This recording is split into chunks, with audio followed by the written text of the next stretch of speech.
India में गुंडा राज तो हमने कई बार सुना होगा, पर इसकी जगह अब जो न्यू टर्म शुरू हुआ है वो है बुलडोजर राज का, जो कि स्पेशली यूपी में देखने को मिला है, और वो भी यूपी सीएम योगी आदित्यनाथ के टेन्योर में। ऐसा हमारा नहीं बल्कि लोगों का कहना है, जिसकी वजह से आए दिन वहाँ कम्युनल ग्रुप्स के बीच में तनाव की स्थिति बनी रहती है। मामले और खराब हो जाते हैं जब हम ऐसे बुलडोजर राज दूसरे स्टेट्स में भी नोटिस करने लगते हैं, और आए दिन इलीगल इंक्रोचमेंट्स के नाम पर कभी भी किसी का घर तुड़वा दिया जाता है, कभी मंदिर या कभी दरगाह। हालांकि Supreme Court bench of justice B R. Gavai और के.वी. विश्वनाथन ने ये क्लियर किया है कि जहां बुलडोजर के मिसयूज पर जांच होगी, वहीं we are a secular country and our direction will be for all respective of religion और community. If there is any religious structure in the middle of the road, be it gurdwara और दरगाह और temple, it can not obstruct the public. हालांकि इसी demolition की लड़ाई में कुछ ऐसा भयानक देखने को मिला है जिसने कि सबको शॉक कर दिया है, और इलाहाबाद हाई कोर्ट में अर्जेंट हियरिंग के साथ साथ सुप्रीम कोर्ट में कौन से प्लीज फाइल हुए हैं, जल्दी देखते हैं। और ये भी देखते हैं कि आखिर यूपी स्टेट गवर्नमेंट पर अब क्यों उंगलियां उठी है।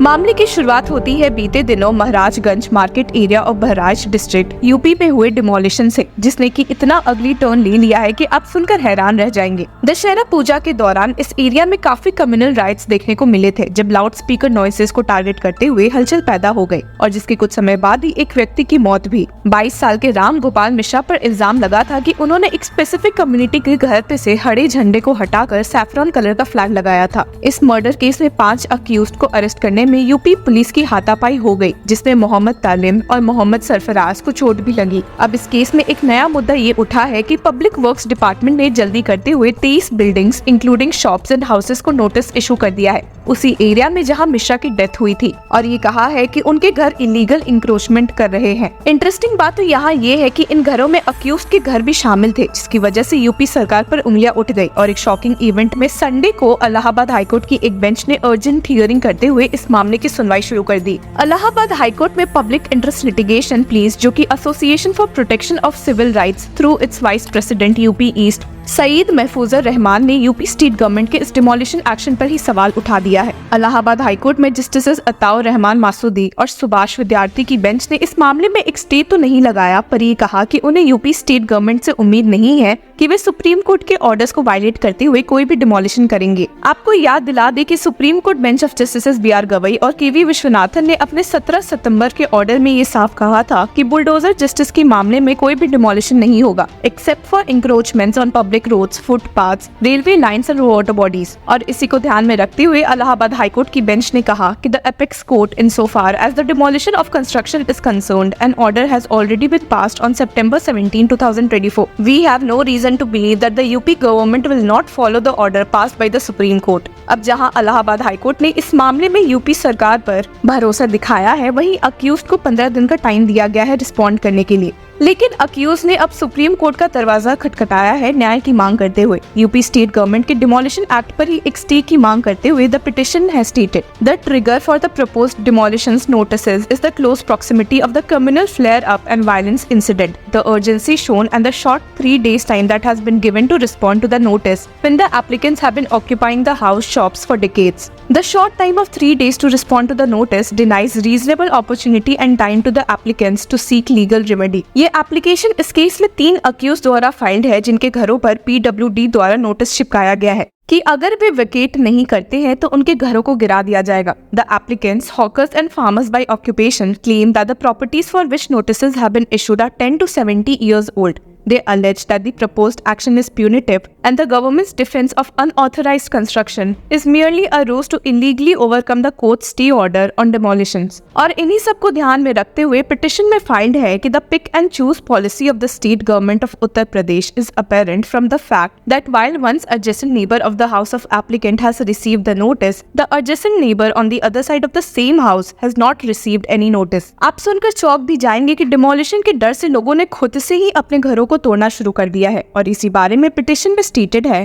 कि the respondent state of Uttar Pradesh is creating a smoke screen of encroachment, illegal construction but in reality is using municipal laws for oblique motive to carry out punitive demolition. सिर्फ यही नहीं बल्कि यूपी स्टेट गवर्नमेंट पर उंगलियां इसलिए भी उठी है कि इन सेड नोटिसेस में वो प्रोविजंस ही नहीं मेंशन्ड है जिसके तहत उन्होंने ये नोटिस इशू किया है. They further level allegations of contempt of court, saying that the government ought to have taken permission of the court for action sought to be taken as the alleged encroachment is not on the road but 60 feet from the center of the main village road. मामला यहाँ पर और interesting हो गया है जब ये notice हुआ कि इस एप्लीकेशन की एक applicant is the daughter of the main accused Abdul Hamid. She states that her father and 3 brothers surrendered before the Special Task Force UP on 16th October 2024. However, their arrest was not shown in the records. Rather, they were injured in course of a concocted encounter incident. और इसी मसले पर रोशनी डालते हुए इस plea में mentioned है कि on 17th October 2024, as per the statement of the Superintendent of Police Bharuch, the said accused persons were taken to a location in Nanpara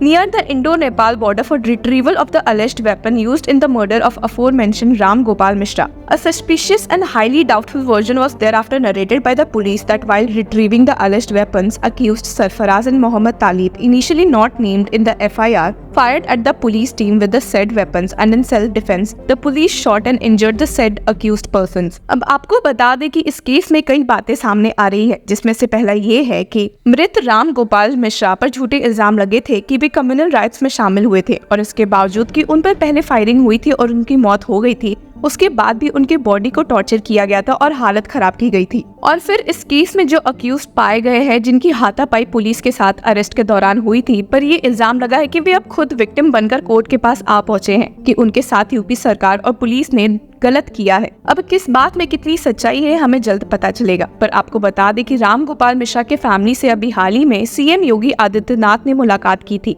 और जिसके बाद उनके फैमिली मेंबर्स ने कहा भी था कि we are satisfied, we got what we demanded from the chief minister, the CM promised the family money to build a house, a job for daughter-in-law, some cash and an Ayushman card health insurance cover. What else is there to say? He has promised us all the facilities, but we demand our son's killer must suffer the same fate. इसके साथ ही आपको बता दें कि Allahabad high court ने अपने फैसले में कहा भी था कि the notices issued against a limited number of the persons who are to participate in the proceedings cannot be viewed to be a matter of general public importance, which may be taken cognizance of in a public interest litigation unless the vulnerability of an aggrieved person is such that he is established to be the one who is unable to approach the court for availing the remedy available under law. तो देखते हैं कि अब अगर इस मामले की सुनवाई सुप्रीम कोर्ट करती है तो उनका क्या फैसला रहता है और भला जस्टिस बी आर गवई और के.वी. विश्वनाथन का फैसला बुलडोजर जस्टिस के केस में कब आता है जो कि उन्होंने रिजर्व करके रखा हुआ है. इस मामले में आपकी क्या राय है हमारे साथ जरूर शेयर करें. Until then, keep following law Chakra. Welcome to law Chakra. हम आपके लिए लेकर आए हैं कुछ बहुत ही exclusive. Introducing law Chakra prime membership, जो आपको देगा exclusive access like never before. चाहते हो कि सबसे पहले आपको मिले latest legal updates? Law Chakra prime के साथ आपको मिलेगा early access to exclusive content, critical case analysis, courtroom battle का ब्रेकडाउन, वो भी बाकी व्यूअर्स से पहले. मोर अपडेट्स, मोर एनालिसिस. अगर आप कभी सोचे कि हम कैसे लेकर आते हैं आपके लिए ये लीगल अपडेट्स, तो इसके लिए भी प्राइम मेंबर्स के लिए है हमारे पास एक special sneak peek behind the scenes of law chakra. Brainstorming session से लेकर ब्लूपर्स तक सब कुछ. पॉलिटिकल लीगल कंट्रोवर्सीज हो या इन डेप्थ लीगल सेशंस, सब कुछ आपको मिलेगा एट वेरी मिनिमल प्राइस. बनिए लॉ चक्रा की प्राइम मेंबर और अनलॉक कीजिए full potential of legal knowledge. अभी ज्वाइन कीजिए.